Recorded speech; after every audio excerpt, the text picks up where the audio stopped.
କଅଁଳ ବୟସରୁ ଦୁଇ ନାବାଳଙ୍କ ଉପରେ ଅଜାଡ଼ି ପଡ଼ିଛି ପାହାଡ଼ ଭଳି ବୋଝ।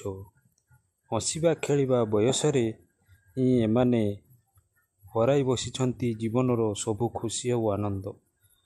8 ବର୍ଷ ପୂର୍ବରୁ ହୃଦଘାତ ଯୋଗୁଁ ବାପା ମା'ଙ୍କ ମୃତ୍ୟୁ ହୋଇଥିବା ବେଳେ ଏବେ ମା' ମଧ୍ୟ ଦୁଇ କଅଁଳ ପିଲାକୁ ଛାଡ଼ି ଆରପାରିକୁ ଚାଲିଗଲେ। ଉଭୟ ମା' ବାପାଙ୍କୁ ହରାଇ ଏହି ଦୁନିଆ କଅଁଳ ପିଲା ଏବେ ବେସାହାରା। ଦୁନିଆ କ'ଣ ବୁଝିବା ପୂର୍ବରୁ ସଂଘର୍ଷ ଆଉ ଦୁଃଖ କଷ୍ଟକୁ ଅଙ୍ଗେ ନିଭାଉଛନ୍ତି। ଅନିଶ୍ଚିତ ଭବିଷ୍ୟତକୁ ନେଇ ଦୁଇ ନାବାଳକ ଏବେ ବାରଦୁଆର ବୁଲୁଛନ୍ତି।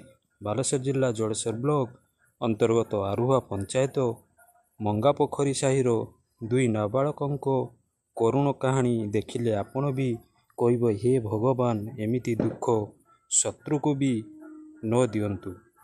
ଆସନ୍ତୁ ଜଳେଶ୍ୱରରୁ ଦେଖିବା ଏହି ରିପୋର୍ଟ। ବାଲେଶ୍ୱର ଜିଲ୍ଲା ଜଳେଶ୍ୱର ବ୍ଲକ ଅନ୍ତର୍ଗତ ଆରୁହା ପଞ୍ଚାୟତ ମଙ୍ଗାପୋଖରୀ ଆଦିବାସୀ ସାହିର ବାସିନ୍ଦା ସୃଷ୍ଟିଧର ସିଂ ପତ୍ନୀ ସୀମା ଏବଂ ଦୁଇ ପୁଅକୁ ନେଇ ବେଶ ହସ ଖୁସିରେ ରହୁଥିଲେ। ନିଜର ଜମିବାଡ଼ି କିଛି ନଥିବାରୁ ଘର ଘର ବୁଲି ମୂଲ ଲାଗି ଯାହା କିଛି ରୋଜଗାର କରୁଥିଲେ ସେଥିରେ କଷ୍ଟମଷ୍ଟେ ପରିବାର ପ୍ରତିପୋଷଣ କରୁଥିଲେ। ମାତ୍ର ବିଧିର ବିଧାନ ଥିଲା କିଛି ଅଲଗା। ହସ ଖୁସିର ସଂସାର କଳାବାଦଲ ଘୋଟି ଆସିବା ଭଳି 2017 ମସିହାରେ ହଠାତ୍ ହୃଦଘାତରେ ମୃତ୍ୟୁବରଣ କଲେ ସୃଷ୍ଟିଧର। ସ୍ୱାମୀଙ୍କ ମୃତ୍ୟୁ ପରେ ପତ୍ନୀ ସୀମା ଦୁଇ କଅଁଳ ପିଲାଙ୍କୁ ମଣିଷ କରିବା ପାଇଁ ଦିନରାତି ଏକ କରିଦେଲେ। ଦୁଇ ପିଲାଙ୍କୁ ପାଠ ପଢ଼ାଇବା ସହ ପରିବାରର ବୋଝ ସମ୍ଭାଳିବା ପାଇଁ ଘରେ ଘରେ ମୁଣ୍ଡ ଲାଗିଲେ। ତେବେ ଭାଗ୍ୟ କାହା ପାଇଁ କେତେବେଳେ କେଉଁ ଖେଳ ଖେଳେ ତାହା କାହାକୁ ବି ଜଣା ନଥାଏ।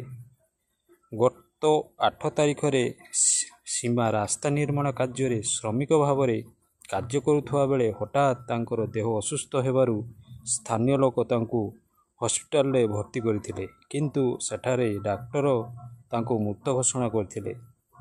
ପୂର୍ବରୁ ବାପା ଏବଂ ଏବେ ମା'ଙ୍କ ମୃତ୍ୟୁ ପରେ ବାପା ମା' ଛେଉଣ୍ଡ ହୋଇଗଲେ। 12 ବର୍ଷର ବଡ଼ ପୁଅ ଅନୁପ ଏବଂ 8 ବର୍ଷର ସାନ ପୁଅ ସନୁ। ବାପା ମା'ଙ୍କ ମୃତ୍ୟୁ ପରେ ଦୁଇ ଭାଇଙ୍କ ଦୁର୍ଦ୍ଦଶା କହିଲେ ନ ସରେ। ଦିନେ ଖାଇଲେ 2 ଦିନ ଉପାସ ରହୁଛନ୍ତି। ହେଲେ ବି ପେଟରେ ଭୋକ ଏମାନଙ୍କୁ ଏମିତି ବ୍ୟତିଗ୍ରସ୍ତ କରି ପକାଉଛି ଯେ ବେଳେବେଳେ ଏମାନେ ପାଣି ପିଇ ଶୋଇ ପଡ଼ୁଛନ୍ତି। ରହିବା ପାଇଁ ଘର ଖଣ୍ଡିଏ ନଥିବାରୁ ସାହି ପଡ଼ିଶା ଘରେ ଆଶ୍ରୟ ଦେଇଛନ୍ତି। ଯିଏ ଯାହା ଦେଲା ଖାଉଛନ୍ତି, ନହେଲେ ଖାଡ଼ ଉପାସେ ରହୁଛନ୍ତି। 12 ବର୍ଷର ନାବାଳିକ ଅନୁପ ଏବେ ସାନ ଭାଇ ପାଇଁ ପାଲଟି ଯାଇଛି ବାପା ମା'।